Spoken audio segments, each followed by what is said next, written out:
Students, welcome to SP smart hybrid schooling system. बेटा अभी अभी जो आपका जेई मेंस का फिजिक्स का पार्ट 1 टेस्ट हुआ है, उसका सोल्यूशन मैं आपको प्रोवाइड कर रहा हूँ वीडियो के थ्रू। ठीक है ना, जिससे आपको हेल्प मिले और आपको ये चले पता कि आप कहाँ कहाँ मिस्टेक्स करते हो और कहाँ कहाँ आपको सोचना है। ठीक है बेटा जी, ध्यान से देखना आप लोग।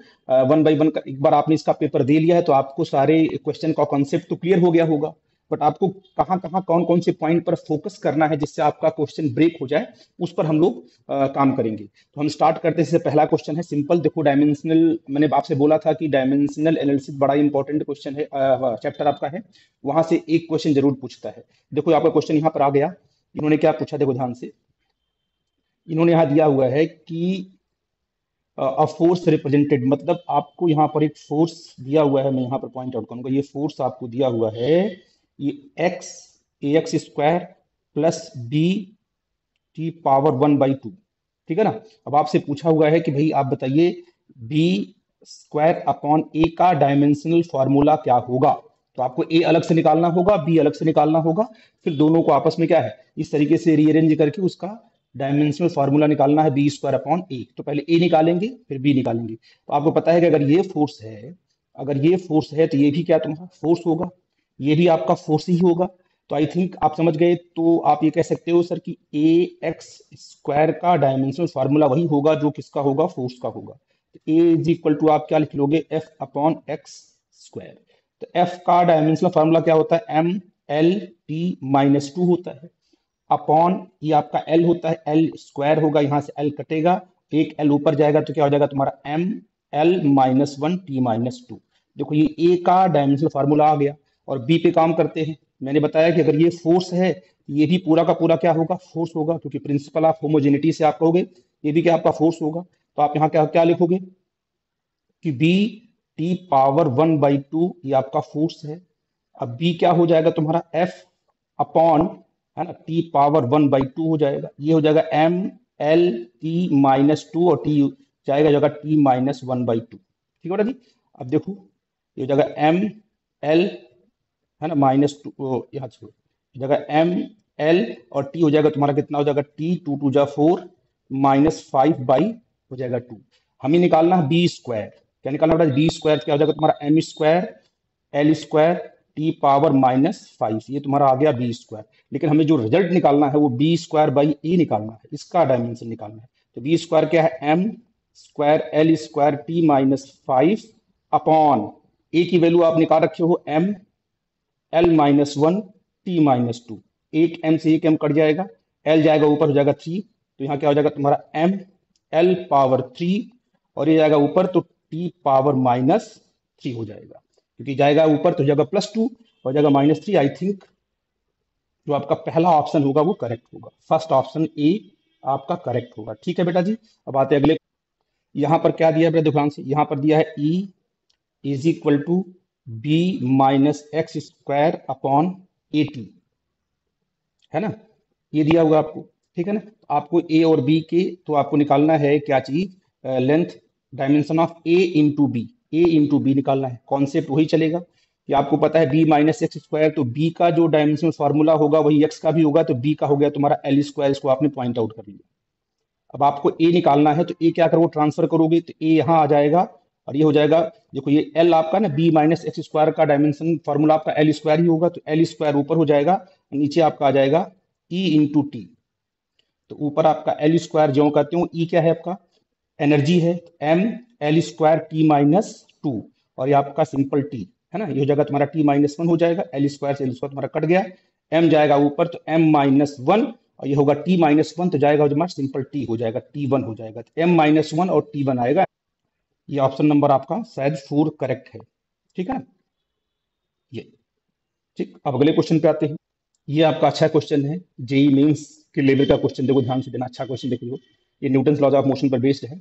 यहाँ पर डायग्राम आपका क्वेश्चन नंबर 4 है। ये डायग्राम आपका बना हुआ है। यहाँ पर क्या है, फिक्स पॉइंट है जिससे थ्रेड लगी है, यहाँ पर पुली, 2 पुली लगी है। यहाँ पर क्या है, आपसे क्या पूछा गया है, आपसे पूछा गया है कि भाई आप ये बताइए कि जो आपका ये 2 kg मास है ना, इसका कितना एक्सेलरेशन होगा, what is the acceleration of 2 kg मास, इसका क्या होगा एक्सेलरेशन। आप मुझे बताइए कि ये आपका, पहले क्या करेंगे, पहली बात ये है कि ये आपका ब्लॉक है, पुली के साथ लगा हुआ है, तो आपको पता है स्ट्रिंग में टेंशन यहाँ कितना होगा, टेंशन टी होगा। तो स्ट्रिंग यहाँ भी कितना होगा, टेंशन टी होगा, यहाँ भी टेंशन टी होगा, स्ट्रिंग आपकी एक ही, हर जगह टेंशन टी होगा। ठीक, अब मुझे बताइए, अगर मान लो कि ये ब्लॉक कहाँ आ रहा है, नीचे आ रहा है, और ये ब्लॉक कहाँ जा रहा है, ऊपर जा रहा है, तो क्या इन दोनों ब्लॉक का एक्सेलरेशन सेम होगा? बिल्कुल नहीं, क्योंकि ये पुली से कनेक्टेड है ना। तो मान लो कि इसका जो एक्सेलरेशन कितना, नीचे की तरफ कितना है, A2 है, मान लो कितना है, A2 है। और ये जो ब्लॉक है ये ऊपर जा रहा है किससे बेटा जी, A1 से। जितना बता रहा हूँ पहले उतना ध्यान सुनो, ये जा रहा है तुम्हारा A1 से, ठीक है ना। अच्छा, ये 4 kg मास है, तो इसका वेट कितना होगा, 4G, क्योंकि आंसर आपका जी में आया है।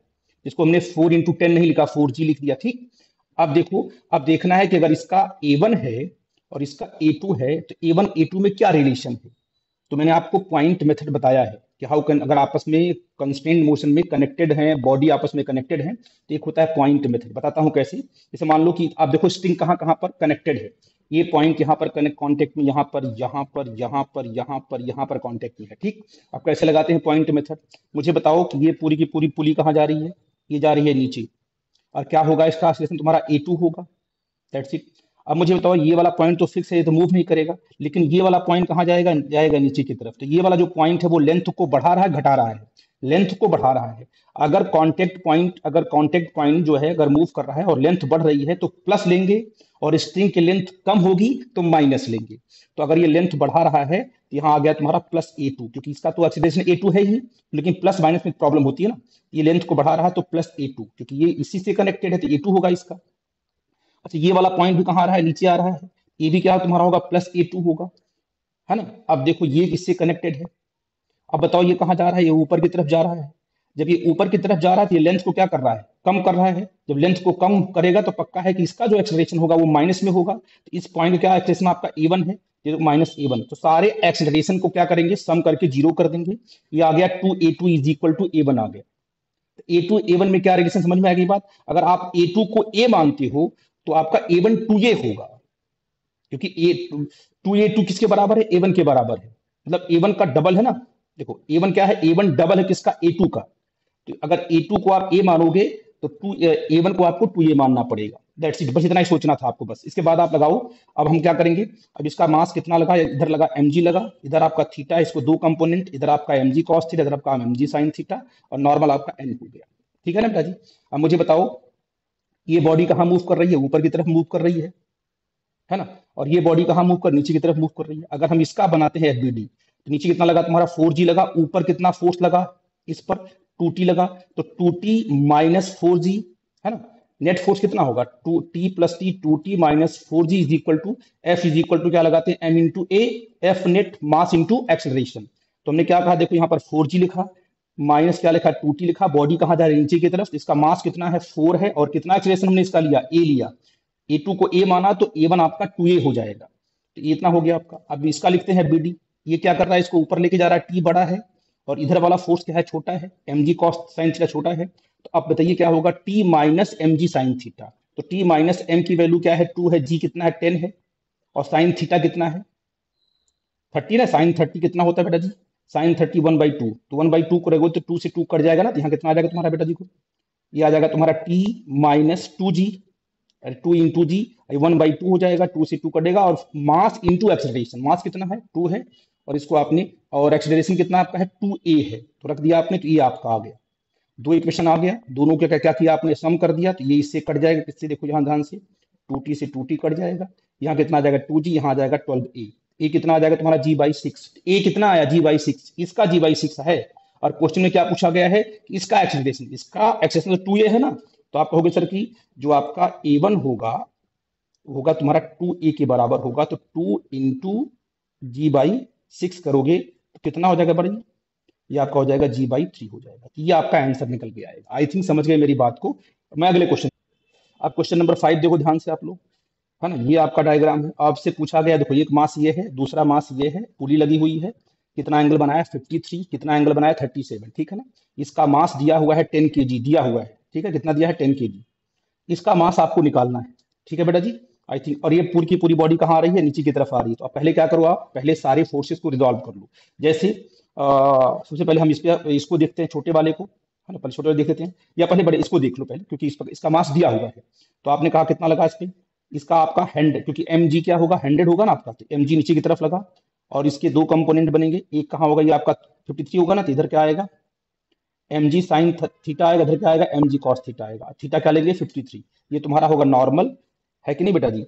और बॉडी नीचे की तरफ आ रही है, दिया हुआ ए इज इक्वल टू 2 मीटर पर सेकेंड दिया हुआ है इस क्वेश्चन में, है ना 2 मीटर पर सेकेंड। अच्छा, तो ये सब चीजें दी गई है। साथ में ये भी दिया गया है कि ब्लॉक के बीच में फ्रिक्शन भी है, तो अगर ब्लॉक कहाँ आएगा, नीचे की तरफ आएगा, तो फ्रिक्शन कहाँ लगेगा, ऊपर की तरफ लगेगा।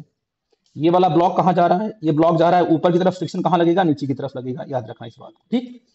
अब सारे फोर्सेस आपने दिखा दिए, ठीक। तो पहले क्या करेंगे, अब मुझे बताओ कि अगर ये ब्लॉक कहाँ जा रहा है, ऊपर की तरफ जा रहा है, नहीं सॉरी, ये ब्लॉक कहाँ आ रहा है, नीचे की तरफ आ रहा है 2 एक्सेलरेशन से, तो ये वाला फोर्स बड़ा होगा, और ये जो टेंशन लगा है टी और एफ आर, ये दोनों ही मिल करके इसको ऊपर की तरफ खींचेंगे, लेकिन ये फोर्स बड़ा होगा और ये दोनों फोर्स क्या होंगे, छोटे होंगे। तो अब मुझे कैसे क्या करोगे, इसमें से इन दोनों फोर्स को माइनस करके is equal to m into a कर दोगे, net force equal to mass into acceleration, क्योंकि ये वाला फोर्स बड़ा है नीचे की तरफ ना, तो इसको बोलते M G sine theta. M जी कितना आपका है 100 है, और साइन थीटा का साइन 53 कितना होता है 4/5 होता है, ये लिख दिया आपने। फिर माइनस माइनस इसको भी करोगे और इसको भी करोगे, माइनस टी कर दिया।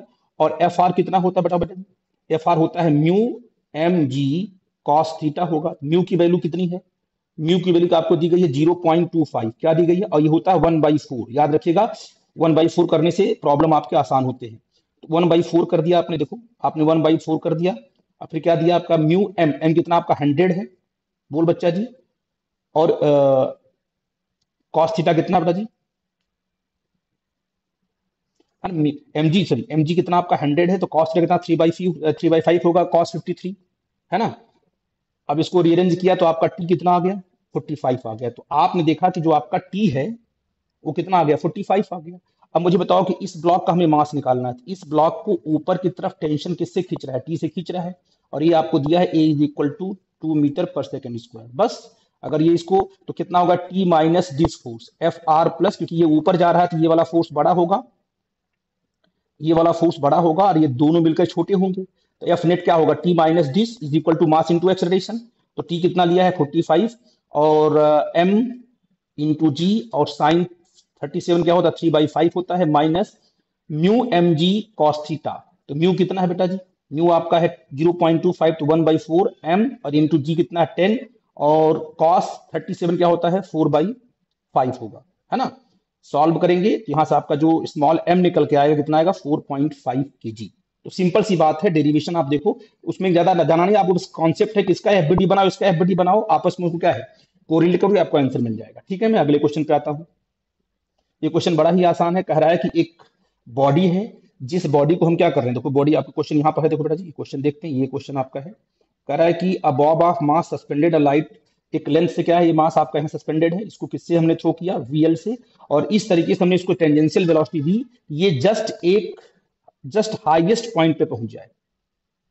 तो आप बताइए वो मिनिमम वेलोसिटी क्या होती है, आपको पता है √5 GL होती है। आपको याद होना चाहिए सर्कुलर मोशन में जो लोएस्ट वेलोसिटी देते हैं ना, इसे कंप्लीट करने, सर्कल को जस्ट कंप्लीट करने के लिए, यानी ये बॉडी यहां से यहां भी गिर सकती है, ऐसे यहां ऐसे आ सकती है, लेकिन इसको इतनी वेलोसिटी दी कि जस्ट यहां पहुंच गया है।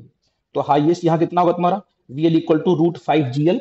हाईएस्ट पॉइंट पे कितना होगा जस्ट, तो √GL होता है। चाहो तो आप law of conservation of energy से निकाल सकते हो, लेकिन निकालने की नीड नहीं है, आपको याद होना चाहिए कि भाई मिनिमम वेलोसिटी ये होती है जिससे यहाँ पहुंच जाओ, यहाँ पहुंचने का वेलोसिटी क्या है √GL होती है।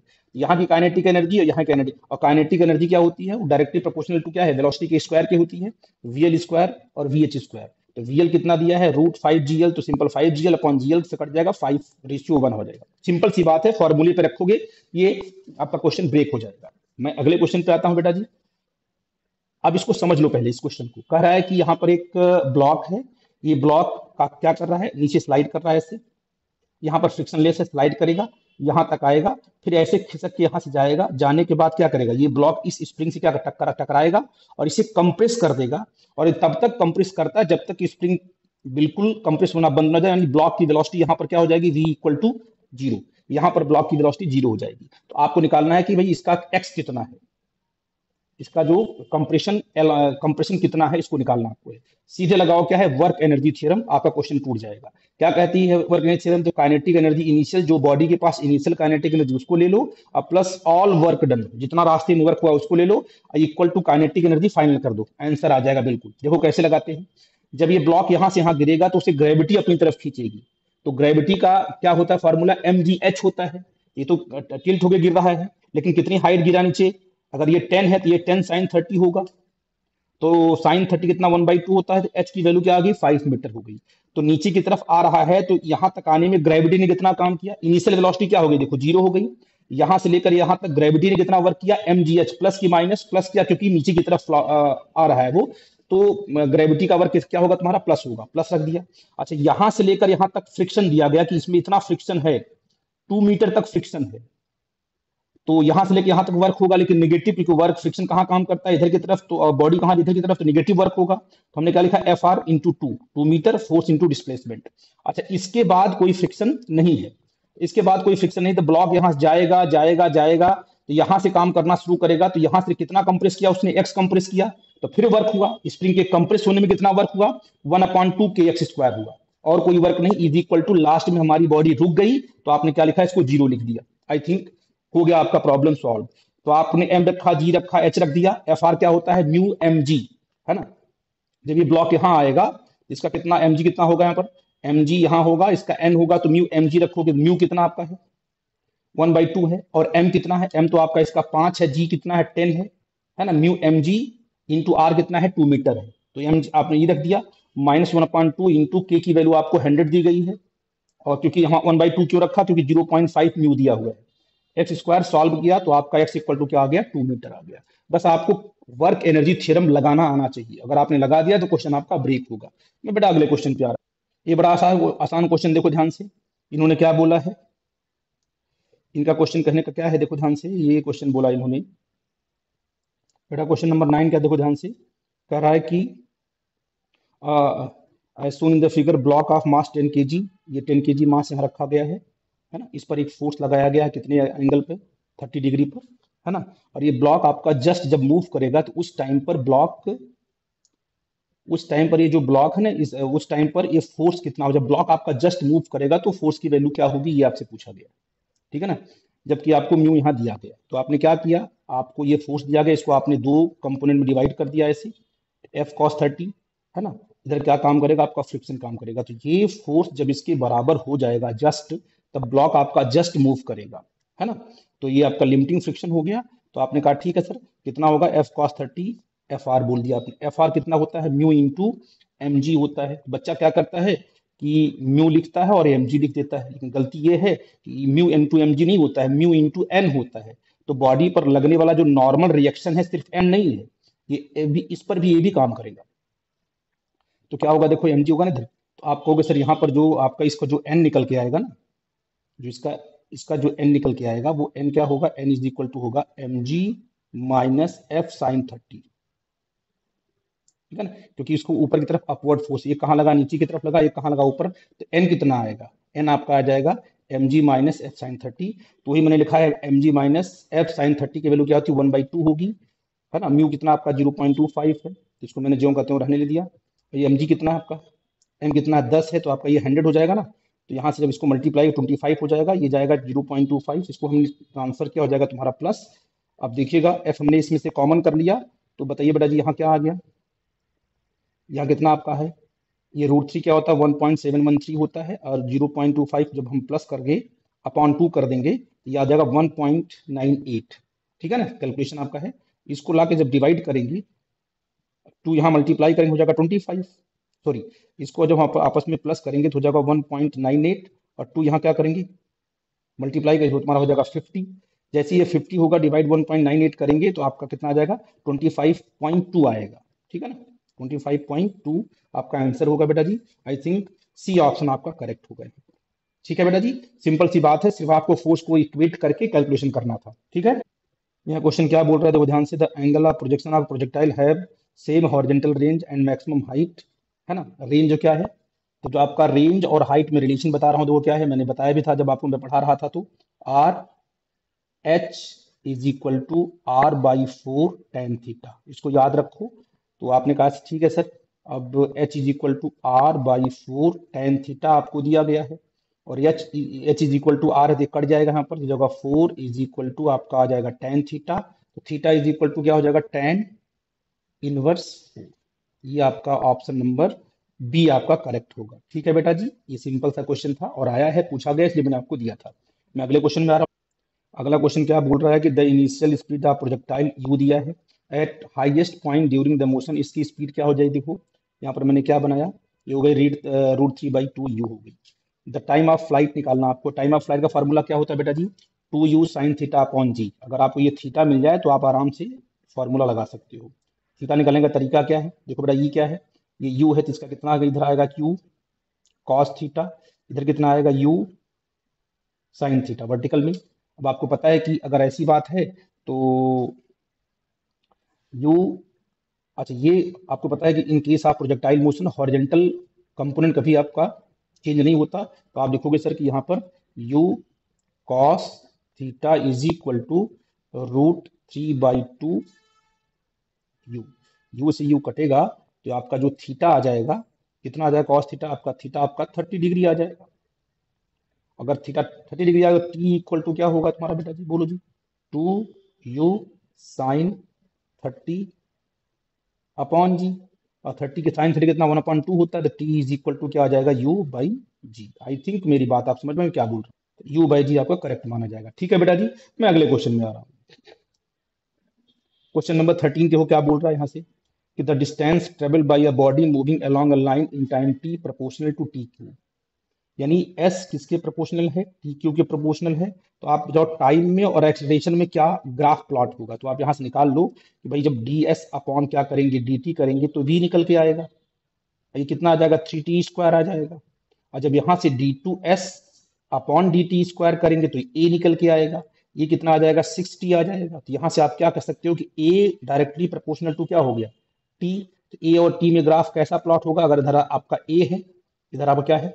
t है, तो ग्राफ आपका स्ट्रेट लाइन होगा और ओरिजिन ये आपका बनेगा, ग्राफ बनेगा। यानी ऑप्शन नंबर बी आपका करेक्ट होगा। ठीक है बेटा जी, मैं अगले क्वेश्चन में आ रहा हूँ। अगला क्वेश्चन आपका 14 क्या बोल रहा है? देखो ध्यान से देखना।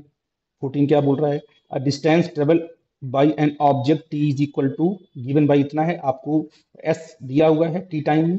तो instantaneous speed of object at t is equal to 5 second. बहुत सिंपल सा है। आप क्या करोगे? डी एस अपॉन क्या कर दोगे? डी टी कर दोगे। इसको डिफ्रेंशिएट करोगे तो तुम्हारा कितना हो जाएगा? 5 हो जाएगा टी। और आपको चाहिए स्पीड, तो at t is equal to 5 second पे बोलो क्या हो जाएगी स्पीड तुम्हारी? बोलो जी। 5 × 5, ये हो जाएगी 25 मीटर पर सेकेंड।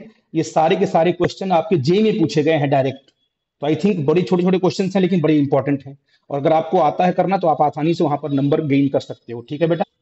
देखो क्वेश्चन क्या पूछ रहा है कि from the figure VT graph दिया हुआ है, ratio distance to displacement in 25 second.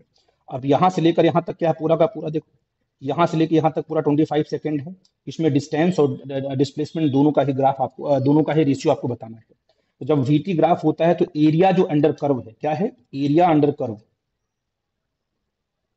आपको क्या देगा? डिस्टेंस देगा और डिस्प्लेसमेंट देगा, दोनों देगा। ठीक है ना। अब दोनों निकालने का तरीका बताऊंगा आपको। जब भी एरिया डिस्टेंस के लिए कैलकुलेट करो, जब भी एरिया कैलकुलेट करो डिस्टेंस निकालने के लिए, तो सभी एरिया को पॉजिटिव लो, सबको सारी एरिया जोड़ दो, जो नेट आएगा उसे डिस्टेंस बोलेंगे। जब डिस्प्लेसमेंट निकालना है तो जो पॉजिटिव एरिया को पॉजिटिव लोगे, नेगेटिव एरिया को नेगेटिव लेकर के फिर सम करोगे, फिर नेट डिस्प्लेसमेंट आएगा। ठीक है ना। बस इसी का ध्यान रखना आपको है। देखो ध्यान से, आपने क्या करना है? पहले डिस्टेंस निकालना है। ये वाली एरिया, ये वाली एरिया, ये वाली एरिया, ये वाली एरिया और ये वाली, सारी की सारी एरिया को जोड़ दोगे तो आपको नेट डिस्प्लेसमेंट आ जाएगा। ये आपका ट्राइंगल बना हुआ है तो 1/2 बेस इंटू हाइट कर दिया। ये आपका रेक्टेंगल बना हुआ है तो 5 × 10 कर दिया। ये आपका ट्रेपीजियम बना हुआ है, पता आपको है टू क्या होता है? 1/2 टू पैरेलल साइड। ये कितना साइड आपका? 20 है। ये कितना आपका? 10 है। इसको हमने 30 लिख दिया। इंटू इसका डिस्टेंस क्या है? 5 है, तुमने इसको 5 लिख दिया। बेस इन है ना, टू पैरेलल साइड इंटू क्या हाइट आता है ना, ये इन दोनों के बीच का डिस्टेंस 5 लिख दिया। इसके लिए क्या है? 1/2 बेस इंटू हाइट कर दिया। इसमें भी क्या किया? 1/2 बेस इंटू हाइट कर दिया। तो ये दोनों बराबर ही बराबर हैं, लेकिन आप डिस्टेंस निकाल रहे हो, सबको रखोगे पॉजिटिव, सबको मैंने जोड़ दिया। जोड़ने के बाद क्या आपका 250 आपका आ गया डिस्टेंस। और डिस्प्लेसमेंट में क्या करोगे? इसका निकालोगे एरिया, इसका पॉजिटिव, इसका पॉजिटिव, इसका भी पॉजिटिव, लेकिन इसका क्या होगा? तुम्हारा निगेटिव होगा क्योंकि नीचे आ गया ये। और ये इससे कट जाएगा तो डिस्टेंस में सिर्फ इतना ही एरिया काउंट हुआ ना डिस्प्लेसमेंट में, है कि नहीं? क्योंकि दोनों तो आपस में कट गए। कोई लिखा है 25, 50, 75 और 50 इसका होगा और 50 इसका होगा, ये आपस में कट जाएंगे। कितना आया? 150 आ गया। बस डिस्टेंस अपॉन डिस्प्लेसमेंट 250 अपॉन 150 कर दिया। तो 5/3 इसका आंसर आ गया और 5/3 ही इसका आंसर है। ठीक है बेटा जी, आई थिंक मेरी बात आप समझ गए। मैं अगले क्वेश्चन पे आता हूँ। अच्छा, देखो ये क्या कर रहा है, the position time graph for two students A and B returning from the school to their homes are shown in the figure. तो स्कूल और उसके होम के बीच की बात कर रहा है, डिस्टेंस दिया और क्या दिया है, टाइम दिया है। अब आप देखो ग्राफ को देखकर बता सकते हो कि जो ओ ए है उसका स्लोप छोटा है और ये जो आपका बी है उसका स्लोप ज्यादा है। स्लोप ज्यादा का मतलब क्या हुआ कि इसका डिस्प्लेसमेंट ज्यादा होगा। क्यों? क्योंकि ग्राफ आपका देखो ऊपर उठा हुआ है। इसका डिस्टेंस कम है, इसका मतलब ए क्या है, ए अपने स्कूल से नजदीक में है ना। तो आई थिंक ये बात समझ गए तुम लोग। तो A leaves closer to the school, जो ए वाला बच्चा है वो स्कूल के बिल्कुल पास में रहता है। तो ऑप्शन आपका ए करेक्ट होगा। ठीक है, इसमें कुछ ज्यादा है नहीं, ग्राफ को देख के आपको आंसर बताना था। ठीक है बेटा जी, और बी को आपको फास्ट मूव करना होगा। तो ऑप्शन आपका ए भी सही है आपका। ठीक है ना, और साथ में आप देखिए ध्यान से, सी क्या बोला, A takes lesser time to reach home. ठीक है ना, क्योंकि इसका स्लोप कम है ना, तो ये क्या करेगा, ये पक्का ये भी सही होगा, सी भी सही होगा आपका। और जो आपका लास्ट में डी है कि ए ट्रेवल फास्टर देन बी, ए क्या है, बी से फास्ट उसको मूव करना पड़ेगा, ये भी सही है। यानी ऑप्शन आपका डी करेक्ट होगा, ए सी एंड डी ओनली, ये ऑप्शन करेक्ट होगा अकॉर्डिंग टू ग्राफ। ठीक है बेटा जी, अब आते हैं यहाँ पर, देखो ध्यान से, two projectile thrown with the initial velocity making an angle. एक एंगल कितना बन रहा है मान लो, देखो ध्यान से, यहाँ मैंने बनाया है डायग्राम, उसको आपको समझाऊंगा। देखो ध्यान से, एक जो बना रहा है मान लो u 45 दिया, कितना दिया, u कितना था आपका 30 दिया है ना बेटा जी। दोनों की इनिशियल स्पीड सेम है, ठीक है ना, 45 पे है, एक 30 पे है। तो उनके रेंज का रेशियो ऑफ देयर रेंजेस, अब अगर u सेम है ना, तो जी भी सेम होगा, तो r प्रोपोर्शनल टू क्या तुम्हारा होगा, साइन थीटा होगा। तो r1 upon r2 is equal to क्या होगा बेटा जी, साइन, पहला एंगल कितना है 45 है, और दूसरा एंगल कितना आपका साइन, ये आपका 30 है। ये 1/√2 अपॉन क्या होगा, 1/2 हो जाएगा बेटा जी, 2 ऊपर जाएगा तो 2/√2, ये √2 इंटू √2 अपॉन √2 कर लोगे, कटेगा ये आ जाएगा √2 कट जाएगा, ये आपका तुम्हारा √2:1। ठीक है बेटा जी, तो √2:1 आपका करेक्ट होगा। ठीक है बेटा, अब देखो बेटा यहाँ क्या दिया आपको, द वेलोसिटी टाइम ग्राफ दिया हुआ है, स्ट्रेट लाइन, और ये ग्राफ आपको दिया हुआ, ग्राफ मैंने यहाँ बना दिया है बेटा जी। ठीक है ना, यहाँ ग्राफ मैंने बना दिया है, और पूछ रहा है कि भाई एस पॉइंट पर, ये जो एस पॉइंट आपको यहाँ दिखा रहा है, ये आपका कितना टाइम दिया, इसने टाइम इन्होंने दिया है 4.33, घबराना मत इससे, अब बच्चे डर जाते हैं। Total distance covered by the particle in 6 second, मतलब आपको टोटल डिस्टेंस निकालना है 6 सेकेंड में, इतना इसने कवर किया, डिस्टेंस निकालना है। तो ये वाली एरिया निकाल करके ये वाली दोनों को जोड़ दोगे, आपका आंसर आ जाएगा। अब आप इस एरिया का निकालने का क्या तरीका है, ट्रेपीजियम आपका है, तो क्या होता है 1/2, 2 पैरेलल साइड ले लेंगे और इंटू क्या करेंगे, इनके बीच का डिस्टेंस है ना, ये डिस्टेंस ले लेंगे ना, ये दोनों साइड आपस में पैरेलल हैं, तो इनके बीच का डिस्टेंस ये ले लेंगे। ठीक है ना, तो ए कितना मानेंगे, देखो ध्यान से, इस वाले साइड को क्या मानेंगे, मान लो ये वाली साइड कितनी होगी, इस वाली साइड को आप नीचे लेके आओगे तो ये आएगा 1.5 पे आता है। ये तो ग्राफ देखना, ये 1.5 पे आता है, और सीधी कितना आएगा, ये 3 पे आता है। तो यहाँ से लेके यहाँ तक का अगर मैं डिस्टेंस कहूँ तो 1.5 ही आएगा ना, 3 - 1.5 है ना, तो ये 1.5 आएगा। ये जो आपका ये लेंथ है ना, ऊपर वाली लेंथ 1.5 आ गई, और ये कितना होगा पूरा यहाँ से लेके यहाँ तक, ये आपका 4.33 होगा ना, क्योंकि 4.33 यहाँ एस दिया हुआ है, और इंटू इसकी लेंथ कितनी आपको 4 दी गई है, 4, तो आप 4 रख दिया आपने, सॉल्व किया, कितना आ गया 11.6 मीटर, ये निकल गया। अब इसकी बात कर लें, 1/2 बेस इंटू हाइट, 1/2 बेस कितना होगा इसका यहाँ से लेके यहाँ तक, है ना बेटा जी, इसका बेस कितना होगा, ये आपका कितना है, ये आपका 4.33 है, ये आपका 6 है, तो 6 - 4.33, तो बेस आपका कितना हो गया, 6 - 4.33 हो गया, और इंटू हाइट कितनी इसकी है 2 है, तो हमने यहाँ 2 लिख दिया, 2 से 2 कट गया, इसको सॉल्व किया 6 माइनस समथिंग किया, तो आपका कितना आ गया बेटा जी, ये 1.7 आ गया। तो बताइए टोटल डिस्टेंस कितना होगा, इन दोनों को आप ऐड कर दोगे तो 12.3 आ जाएगा, 12.3 को अगर फैक्टर में चेंज करोगे तो 37 अपॉन क्या आएगा, लगभग 3 आएगा ये, यानी ऑप्शन नंबर इसका ए करेक्ट होगा। ठीक है बेटा जी, 12.3 आता है, तो बच्चे कभी कभी 12 को आंसर चेक कर देते हैं, जो कि गलत है। ठीक है, मैं अगले क्वेश्चन में आता हूँ बेटा।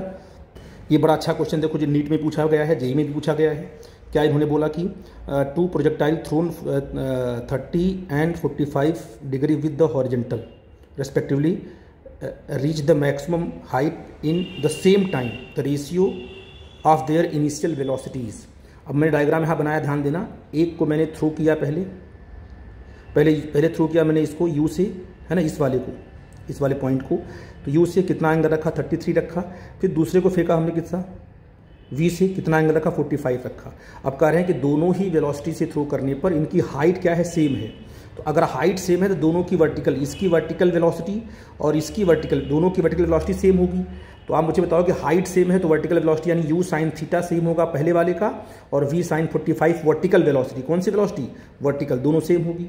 तो u अपॉन v कितना हो जाएगा बेटा जी, v को लाए sin 45 अपॉन क्या है, sin 30 आ गया, 45 1 अपॉन √2, और ये होता है sin 30 1 अपॉन 2 होता है, तो √2 रेशियो 1 आ जाएगा। बहुत छोटा क्वेश्चन है लेकिन लॉजिकल है कि भाई जब हाइट सेम होती है तो पक्का है कि दोनों की वर्टिकल वेलोसिटी क्या होगी, सेम होगी।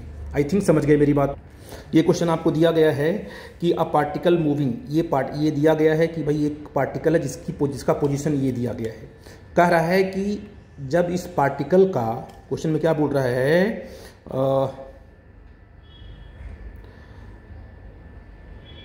The velocity of particle when the acceleration, जब इसका क्या है, एक्सेलरेशन आपका 0 होता है, उस टाइम पर इसकी वेलोसिटी क्या होगी वो निकालना आपको है। तो क्या करोगे आप, पहले इसकी निकालो, वेलोसिटी निकालो। तो आपका ये v आ जाएगा, कितना आ जाएगा, dx अपॉन dt आ गया, तो 9 माइनस 9t स्क्वायर होगा ना, ये क्यूब है, और प्लस 36t आ जाएगा, है ना, और प्लस क्या तुम्हारा आ गया 16 आ गया, ये आपकी वेलोसिटी आ गई। यहाँ से a निकालो, कितना आएगा, a आपका आ जाएगा माइनस 18t और प्लस 36, है ना, और 16 का 0 हो जाएगा, इज इक्वल टू, इसको 0 कर दो। उस टाइम पे टाइम क्या होगा, t इक्वल टू आपका आ गया 2 सेकेंड। अब बताओ 2 सेकेंड में वेलोसिटी क्या होगी, निकालो velocity. v is equal to क्या है, -9 इंटू 2 का स्क्वायर और प्लस 36 इंटू 2 और प्लस आपका हो जाएगा 16, ये हो जाएगा -36 और प्लस 72 और प्लस क्या हो जाएगा तुम्हारा 16। इसमें से उसको माइनस करोगे 36 आ जाएगा, प्लस आ जाएगा 16, और ये आ जाएगा तुम्हारा 54 मीटर पर सेकेंड। ए आएगा, अच्छा v आएगा, हाँ, क्योंकि ए को आपने 0 करके टाइम निकाल लिया, टाइम कहाँ पुट कर दिया, वेलोसिटी में, तो आपको निकल गया कि 54 मीटर पर सेकेंड इसकी स्पीड होगी जब एक्सेलेरेशन क्या तुम्हारा होगा, 0 होगा। ठीक है बेटा जी। देखो ये क्वेश्चन क्या बोल रहा है कि a stone is projected 30 degree to horizontal, है ना, थ्रो कर दिया मैंने इसको, नो प्रॉब्लम, 30 डिग्री पर। कह रहा है कि ratio of the kinetic energy of the stone at the point projection at its kinetic energy at the highest point of flight. मतलब आप समझ लो कि यहाँ पर क्या होगी काइनेटिक एनर्जी, उसको निकालना है, और यहाँ पर होगी क्या, उसको निकालना है। ठीक है ना। तो यहाँ की जो काइनेटिक एनर्जी है वो आपको पता कितना है, 1/2 mU² है। यहाँ की जो काइनेटिक एनर्जी होगी वो कितनी होगी, क्योंकि आपको पता है कि इसकी जो हॉरिजेंटल इसका जो कंपोनेंट होता है वो बराबर होता है यहाँ पर। तो यहाँ की स्पीड तो u cos थीटा होगी पक्का, और u cos थीटा कितना होता है बेटा, cos थीटा आपका कितना होगा, √3/2। तो यहाँ पर u ये होगा, ये 1/2, और u कितना होगा, u² करोगे तो u 1/2, m तो m रहेगा, और ये हो जाएगा तुम्हारा u² करोगे तो क्या आ जाएगा, इंटू 3/4, है ना बेटा जी, u² इंटू 3 ये आ जाएगा 4।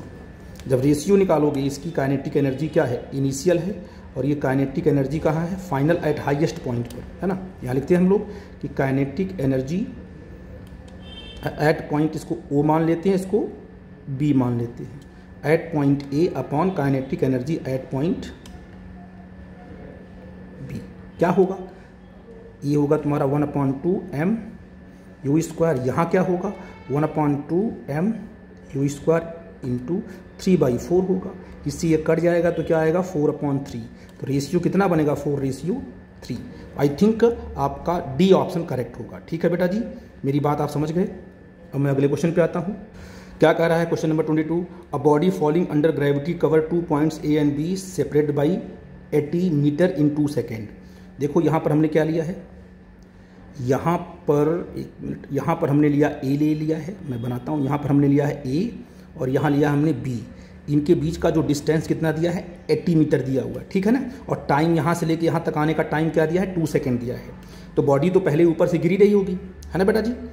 कह रहा है कि the distance of the upper point A from the starting point, मतलब या स्टार्टिंग पॉइंट से ये वाली डिस्टेंस आपको कैलकुलेट करनी है, ये वाली डिस्टेंस इसको आपको कैलकुलेट करना है, जबकि आपको डाटा यही दिया गया है। तो आप क्या करो, अगर यहाँ की आपको स्पीड मिल जाए, ये अगर आपको स्पीड मिल जाए तो ये डिस्टेंस आसानी से आपको मिल जाएगी, क्यों? क्योंकि आराम से इसका u0 है, v मिल जाएगा तो ये डिस्टेंस निकाल लोगे।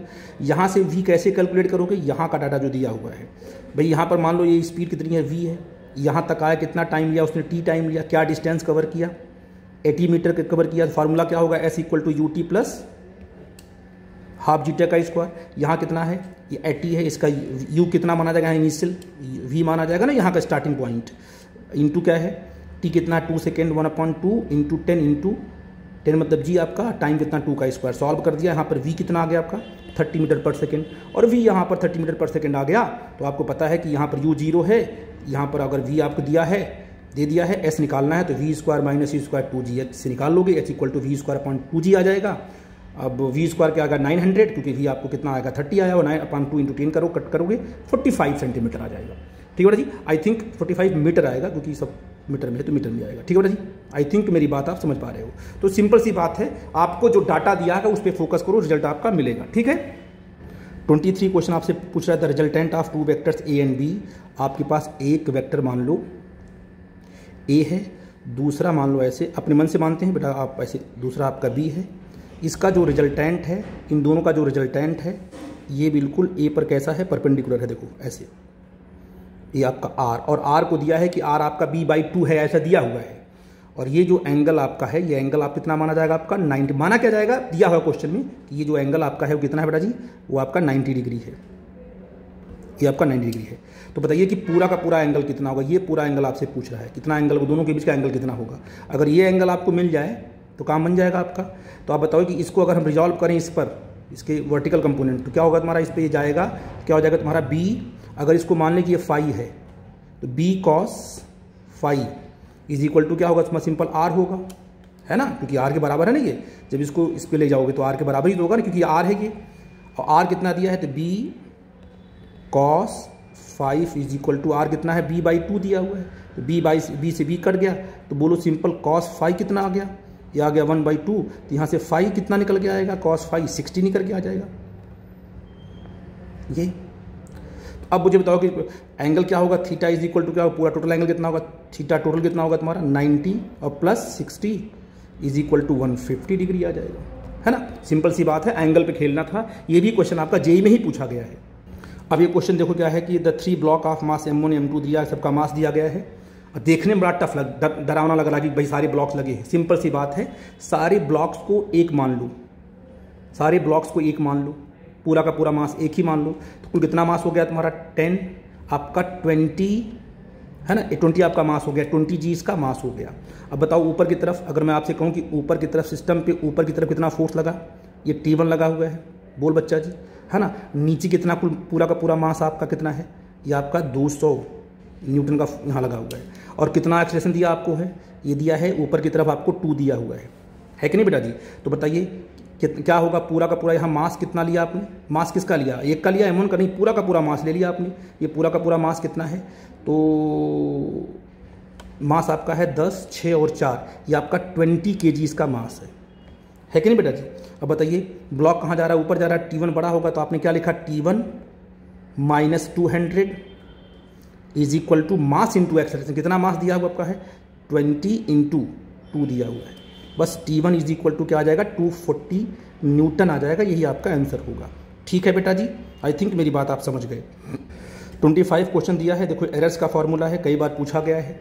आपका क्या दिया है, R = V/I दिया है, तो आपको परसेंटेज एरर इन R निकालना है, तो डेल्टा R/R क्या होगा, डेल्टा V/V होगा, प्लस डेल्टा I/I होगा। अब डेल्टा V कितना दिया है, ये 2 दिया है, 2 ये हो जाएगा तुम्हारा 50, और प्लस 0.2 हो जाएगा तुम्हारा 20, है कि नहीं। ये हो जाएगा तुम्हारा कितना आ जाएगा, ये आ जाएगा 125, और प्लस इससे एक कट करोगे तो हो जाएगा तुम्हारा 1/100 हो जाएगा ये, है ना। तो अगर आपने LCM लिया, यहाँ 100 आ गया, तो ये हो जाएगा तुम्हारा कितना 4 + 1, या 5/100 आ जाएगा, और इंटू 100 कर दोगे तो आ जाएगा 5%। इसका आंसर कितना होगा तब ये 5% आएगा। ठीक है बेटा जी, आई थिंक मेरी बात आप समझ। देखो बेटा ये क्वेश्चन नंबर 7 आपका छूट गया था। A body of mass 2 kg है ना, being to move under action of time dependent force. ठीक है ना, तो आपको फोर्स दिया है, पावर निकालना है। पावर का फार्मूला बोलो क्या होता है बेटा जी? पावर का फार्मूला होता है F/V। आपको फोर्स दिया है, आपको V निकालना है। ठीक है ना, और V क्या होता है? A/dt होता है, इंटीग्रेशन A/dt होता है। ठीक है ना, आप ये निकालो, पहले A निकालो कितना होगा, तो फोर्स अपान कितना हो गया, फोर्स अपान मास कर लोगे तो आपको A निकल जाएगा। ठीक है ना, अब V = A/dt होता है, तो जहाँ A है वहाँ क्या रख दो, आपने इसको रख देना, इस वैल्यू यहाँ रख देना है, /dt। इसको इंटीग्रेट करो, इसको इंटीग्रेट 3t² कैप आ जाएगा, इसको करोगे t³ आएगा, 3 से 3 कट जाएगा, t³ और प्लस c, यहाँ पर c क्या ले लेंगे हम लोग, c को हम 0 ले लेंगे। ठीक है बेटा जी, क्योंकि आपको लिमिट नहीं दी गई तो आपको c लेना पड़ता है। तो ये आपका v आ गया, बस आपने p = F.V हो गया। आपको फोर्स दिया है और आपको v दिया, दोनों का डॉट करते हैं, I कैप J कैप के साथ J कैप, I कैप करेंगे कितना आ जाएगा तुम्हारा 9t³ + 6t⁵। ये आपका आंसर आ जाएगा। आई थिंक मेरी बात में डॉट करना है, I का I के साथ, J का J के साथ। आई थिंक मेरी बात आप समझ गए। तो ये ओवरऑल आपका एक सोल्यूशन था, ध्यान देना इस पर। जहाँ डाउट होगा तो हाँ पूछ भी लेना बेटा जी। आई थिंक बात आपको समझ में आई होगी। तो इस तरह की जितनी भी कॉन्सेप्ट हैं उन कॉन्सेप्ट को आप लोग ध्यान देना और 1 बाय 1 उसको सॉल्व करना, क्योंकि ये सारे के सारे प्रॉब्लम बहुत ही इंपॉर्टेंट हैं और ये कई बार पूछे भी गए हैं, इसलिए इस पर फोकस करना। ठीक है बेटा जी, थैंक यू वेरी मच।